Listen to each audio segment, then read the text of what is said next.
Manchester City, May 30, 1999. Wembley Stadium. The Division 2 playoff final. Manchester City are 2-0 down to Gillingham in the 89th minute. Fans are literally streaming out of the stadium. They are on the verge of spending another year in the third tier of English football. The typical City curse is in full effect. Then, Kevin Horlock scores in the 90th minute. In the 5th minute of injury time, Paul Dickoff lashes home an equalizer. City win on penalties. That afternoon didn't just save a season, it saved the club. If City don't win that game, the financial trajectory that led to the 2008 takeover arguably never happens. You saw the footage, fans crying in the stands, not out of joy, but out of sheer, exhausted relief. Fast forward to May 2024. Manchester City win their 4th consecutive Premier League title. A feat never before achieved in the history of English football. From the third tier to a global monopoly in 25 years. But the resurrection wasn't just about the money. It was about the structural overhaul led by Tsiki Begiristain and Ferran Soriano. They built a City Football Group empire while their neighbors across the road were still debating whether to fix a leaking roof. City's resurrection was defined by a surplus of it. Even with the shadow of the 115 financial charges looming in 2026, the technical dominance of the Pep Guardiola era is a resurrection story that turned a noisy neighbor into the loudest house on the block.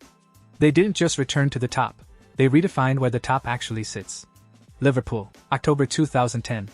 The high-ceiling boardrooms of London are not usually where football matches are won, but for Liverpool Football Club, the most important victory in their modern history happened in a courtroom, not on a pitch. Tom Hicks and George Gillett, the American owners who had promised a spade in the ground for a new stadium within weeks of their arrival in 2007, had instead buried the club under a mountain of nearly £300 million in debt. The club was 24 hours from administration. If you think Portsmouth's collapse was rapid, Liverpool's fall was arguably more terrifying because of the sheer height they were falling from. Under Roy Hodgson, the most successful club in English history was sitting in 18th place. Relegation wasn't a meme, it was a mathematical possibility. Hodgson was talking about formidable opponents like Northampton Town after losing to them in the League Cup at Anfield. The Liverpool way was being dismantled in real time, replaced by a toxic cocktail of boardroom litigation and mid-table mediocrity. Then came New England Sports Ventures, later Fenway Sports Group, FSG. They didn't just buy a club, they bought a distressed asset and applied a Moneyball philosophy that the Premier League wasn't ready for. The resurrection, however, wasn't immediate. It was a slow, painful grind through the Kenny Dalglish transition and the near-miss heartbreak of the Brendan Rodgers era in 2014. You remember the image, Steven Gerrard's slip against Chelsea. It felt like the universe was telling Liverpool that their time at the top was over. But the true resurrection began on October 8, 2015, when a man from the Black Forest walked into Anfield and declared himself the normal one. Jurgen Klopp didn't just change the tactics, he changed the mentality monsters. He took a squad that was spiritually broken and turned them into a heavy metal machine. June 1, 2019. Madrid. Liverpool lift their 6th European Cup. A year later they end a 30-year wait for a league title, finishing on 99 points. They didn't just come back, they became the only force capable of standing toe-to-toe with the Manchester City machine. By 2026, the transition to Arne Slot has been the most successful managerial handover since Bob Paisley took over from Bill Shankly. Slot didn't just maintain Klopp's levels, he refined them. As of March 2026, Liverpool sits second in the table, playing a brand of controlled chaos that has them back in the Champions League quarterfinals. They resurrected their status as a global superpower by proving that the right culture is more valuable than any bank account. They went from the brink of a 9-point administration penalty to being the most stable, feared project in world football. Chelsea, May 2023. The final whistle blows at Stamford Bridge after a 1-1 draw with Newcastle. Chelsea finished the season in 12th place. Their lowest finish since 1994. They have spent over £600 million in 2 transfer windows and managed to score just 38 goals, the same amount as Erling Haaland scored by himself. The Bully Clear Lake era was being mocked as the most expensive failure in the history of sports. We called them a chaotic content house in our every weird Premier League team script, and for a year, that was an understatement. They had 4 managers in a single season. The dressing room was so bloated that players were literally sitting on the floor during tactical meetings because there weren't enough chairs. The identity of the club, built on the ruthless winning of the Roman Abramovich era, had been replaced by a venture capital experiment that looked like it was exploding in the lab. But the resurrection of Chelsea in 2025 and 2026 is a study in the power of the focal point. That focal point is Cole Palmer. In an era of billion-pound spending, a £40 million signing from Manchester City's bench became the catalyst for a total cultural reset. Under the tactical discipline of the post-Bowley structure, the club finally stopped buying everyone and started building around someone. By March 2026, Chelsea have returned to the top four. The billion-pound bottle jobs tag has been buried. They've offloaded the deadwood, nearly 15 players sold in the summer of 2025, and the Project 2030 vision is finally yielding results. The resurrection was messy, expensive, and at times looked impossible, but Chelsea proved that in the Premier League, if you have enough elite individual talent, eventually a team will form around it. They went from a 12th place punchline to a tactical machine that specializes in making Big Six rivals look slow. If Manchester United is the warning of how to stay down, Chelsea is the chaotic blueprint of how to force your way back up. Tottenham Hotspur, May 2023. Harry Kane scores 2 goals against Leeds United on the final day. It's a 4-1 win, but the atmosphere is funereal. Spurs finish 8th. No European football for the first time in 14 years. Antonio Conte had spent his final months torching the club's culture in press conferences, calling the players selfish and the owners incapable of winning. Then, the unthinkable happened. Harry Kane, the greatest player in the club's history, the man who was Tottenham, left for Bayern Munich. The resurrection wasn't just unlikely, it felt delusional. Fans were talking about a decade of decline. Then came Big Ange. Ange Postecoglou didn't just bring a new tactic, he brought a new soul. He told the fans to stop worrying about what we lost and start looking at what we're building. He took a squad that had been playing terrorist football under Mourinho and Conte, defensive, reactive, and miserable, and turned them into the most aggressive, high-line attacking team in Europe. May 2025, Bilbao. Tottenham Hotspur win the Europa League. A trophy, the drought, the Spursy meme that had defined the club for 17 years, was broken. You saw the images of Son Heung-min lifting the trophy, finally achieving the validation that the Kane era never could. In 2026, Tottenham are the main character of the Premier League. They don't always win, but they are never boring. They play a suicidal high line, they press like maniacs, and they have resurrected the "to dare is to do" motto that had become a sarcastic joke. They prove that life after a superstar isn't just possible, it can be liberating. By March 2026, they are sitting third in the table, and the bottler tag has been replaced by a relentless reputation. They resurrected their identity by letting go of their past and embracing a manager who didn't care about their history of failure. Leicester City, May 4, 2008. The Britannia Stadium, Leicester City draws 0-0 with Stoke City. It isn't enough. For the first time in their 124-year history, Leicester City are relegated to the third tier, League One.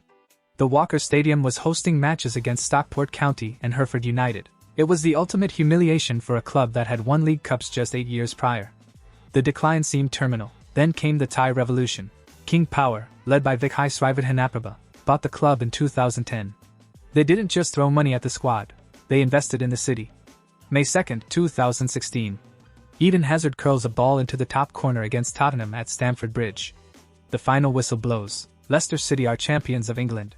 5-0-0-0 to 1 odds. Jamie Vardy, a player who was in non-league football while Leicester were in the third tier, becomes a global icon. Riyad Mahrez and N'Golo Kante, scouted for pennies, become world beaters. It is the greatest resurrection in the history of sports.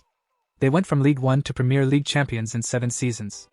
Even after the tragic passing of Kun Vikhai in 2018 and a brief relegation back to the Championship in 2023, the club refused to fold. In 2026, they are back in the top flight, stabilized and defiant. They prove that the Big Six hierarchy is a choice, not a law. Leicester didn't just resurrect themselves. They resurrected the idea that anyone can win. Brighton and Hove Albion, April 26, 1997. The Goldstone ground is being demolished. Fans are digging up pieces of the turf to keep as souvenirs because their home has been sold by owners who didn't care if the club existed or not. Brighton are bottom of the Football League. They face Hereford United and the winner stays in the league. Loser goes to non-league showdown. Robbie Reynolds scores the equalizer that keeps them in the league. For the next 14 years, they were homeless. They played at an athletics track, the Withdean Stadium, where fans were miles from the pitch and sat in temporary stands. It was a club on life support. Then came Tony Bloom, a professional gambler and lifelong fan who saw a data-driven future. He funded the Amex Stadium and implemented a recruitment system so sophisticated it made the rest of the league look like they were using a rotary phone. May 2023, Brighton qualify for the Europa League. They beat Ajax at the Johan Cruyff Arena. They are selling players like Moises Caicedo and Alexis Mac Allister for over £100 million and replacing them with 18-year-olds from Japan and South America who are even better. In 2026, Brighton are no longer a fairy tale. They are a powerhouse. They are the ultimate example of a resurrection built on intelligence over ego. They went from having no stadium and no future to being the most respected tactical project in Europe. Luton Town, April 13, 2009. Luton Town are relegated to non-league football. They started the season with a 30-point deduction, 30 points. The FA hammered them for financial irregularities, effectively sentencing the club to death. For 5 years, they languished in the conference, playing at places like Wolverhampton Town and Braintree. Kenilworth Road, their cramped, ancient stadium with an entrance through a row of terrace houses, felt like a relic of a dead era. The Hatters were forgotten by the mainstream media, but the fans took control. The 2020 trust ensured the club would never be gambled away again. They achieved 4 promotions in 10 seasons. May 27, 2023, Luton beat Coventry on penalties at Wembley to reach the Premier League. The club that was minus 30 points in the 4th tier was now hosting Erling Haaland. Even when they were relegated back to the Championship in 2024, they did so with their dignity intact and their finances secure. In 2026, they are the model for sustainable resurrection. They didn't buy their way back. They fought their way back, house by house, street by street. They proved that no deduction is deep enough to bury a club with a soul. Bournemouth, February 2008. AFC Bournemouth enter administration. They are docked 17 points in League 2. They are so broke that fans are literally walking around the stadium with buckets to collect spare change so the club can pay the light bill. They are 1 week away from liquidation. Eddie Howe, a 31-year-old former player with 0 managerial experience, is handed the job. He leads them to the great escape, staying in the league on the final day against Grimsby. What followed was a vertical ascent. Backed by Maxim Demon, Howe led them to 3 promotions in 6 seasons. August 2015, Bournemouth played their first ever Premier League game. A stadium with a capacity of barely 11,000 hosting the biggest league in the world. They stayed for 5 years, dropped down, and came straight back. In 2026, under Andoni Iraola, they are playing a high-pressing, modern style that has them knocking on the door of European football. Bournemouth's resurrection is the story of the little club that could. They went from bucket collections to beating Manchester United at Old Trafford. They are the living embodiment of the Eddie Howe effect, a reminder that one manager's vision can change the trajectory of an entire community. Burnley, May 2022. Burnley are relegated from the Premier League after 6 years. The Sean Dyche era, defined by a 4-4-2, low blocks, and a blood and thunder northern grit, had finally run out of steam. The club had been bought by ALK Capital in a leveraged buyout that left the club with massive debt. To the rest of the league, Burnley were a relegation waiting to happen again. They were seen as an outdated, anti-football institution that had no place in the modern, sleek Premier League. But the resurrection of Burnley in 2023 was a total reimagining. Vincent Kompany arrived and performed a tactical exorcism. He threw out the long balls and replaced them with a Manchester City-style possession game that saw them win the championship with 101 points. They didn't just get promoted, they conquered. While they struggled initially upon their return, the Burnley resurrection in 2025 and 2026 under the new ownership structure has been about sustainability. They moved away from the yo-yo tag by becoming a smart, scouting-led club. In 2026, they are a solid mid-table side that plays some of the most attractive football in the North. They resurrected themselves by killing their old reputation. They proved that a club's DNA isn't fixed, it can be rewritten if the right person is holding the pen. They are the Brighton of the North, a club that used the relegation to reset its entire philosophy and come back stronger, smarter, and much, much harder to beat. Brentford, April 27, 2013. Griffin Park. Brentford are awarded a 94th-minute penalty against Doncaster Rovers. If they score, they are promoted to the Championship. Marcelo Trotta steps up, ignores the regular penalty taker, and smashes the ball against the crossbar. Doncaster break away, score at the other end, and Brentford are consigned to the playoffs, where they eventually fail. It was the most heartbreaking moment in the club's history. Most clubs would have crumbled, but owner Matthew Benham isn't most owners. He is a gambling tycoon who treats football like a math equation. He doubled down on his smart odds data. He closed the club's academy because it wasn't cost-effective and focused on a BT model. He moved them to the G-Tech Community Stadium. May 29, 2021. Brentford win the playoff final. They reached the top flight for the first time in 74 years. In their first game, they beat Arsenal 2-0. In 2026, they are a Premier League staple. They don't just survive, they thrive. They are the club that turned a missed penalty into a £1 billion valuation. Their resurrection is a victory for the nerds, a proof that if you have better data, you don't need a bigger stadium. Wolverhampton Wanderers, May 2013. Wolves are relegated to League One. It is their second consecutive relegation. The fans are in open revolt. Love the shirt, hate the board banners are everywhere. Molineux, one of the great cathedrals of English football, is hosting matches against Stevenage and Crawley Town. The Golden Palace had become a prison. The club felt archaic, slow, and disconnected from the modern game. Then came Fosun International in 2016. They partnered with superagent Jorge Mendes and turned the Black Country into a Portuguese enclave. Nuno Espirito Santo arrived and implemented a 3-4-3 system that decimated the championship. August 2018, Wolves are back in the Premier League. Within 2 seasons, they are in a Europa League quarter-final. They signed players like João Moutinho and Ruben Neves, internationals who had no business playing for a newly promoted side. In 2026, despite shifting away from the heavy Portuguese influence to a more balanced squad under Gary O'Neill, Wolves remain a top-flight fixture. They resurrected a sleeping giant by plugging it into a global network. They went from the 3rd tier to Europe in 6 years. Ipswich Town, April 2022. Ipswich Town finish 11th in League One. They have been outside the Premier League for 20 years. They are a former great that has become a permanent resident of the doldrums. The glory days of Sir Bobby Robson and Alf Ramsey are grainy black and white memories. The club felt heavy, burdened by its own history. Fans were bored. The Portman Road atmosphere was flat. Then came Kieran McKenna, a young coach from Manchester United who brought an obsession with detail. In 2023, they were promoted to the Championship. In 2024, they did the impossible, back-to-back promotions. They reached the Premier League with a squad largely made up of the same players who were mid-table in League One. It was a resurrection based on coaching. In 2026, Ipswich are the talk of the league. They are playing a fearless, attacking brand of football that has revitalized the entire region of East Anglia. They prove that you don't need a billionaire's checkbook to resurrect a club if you have a world-class mind in the dugout. They are the Aston Villa of the East, a historic club that finally remembered how big it actually is. Crystal Palace, June 2010. 10 minutes. That was the distance between Crystal Palace and the end of the world. The club was in administration, locked in a battle with Lloyds Bank, and the CPFC 2010 consortium was fighting to save the club's very existence. Thousands of fans marched on the bank's headquarters in London. This wasn't about tactics or transfers. This was about survival. If the deal didn't go through, Palace would have been liquidated. Gone. The resurrection of Crystal Palace is perhaps the most working-class success story in the league. They were saved by 4 fans who put their own wealth on the line to protect their community. May 2013. Kevin Phillips scores a penalty at Wembley. Palace are back in the Premier League.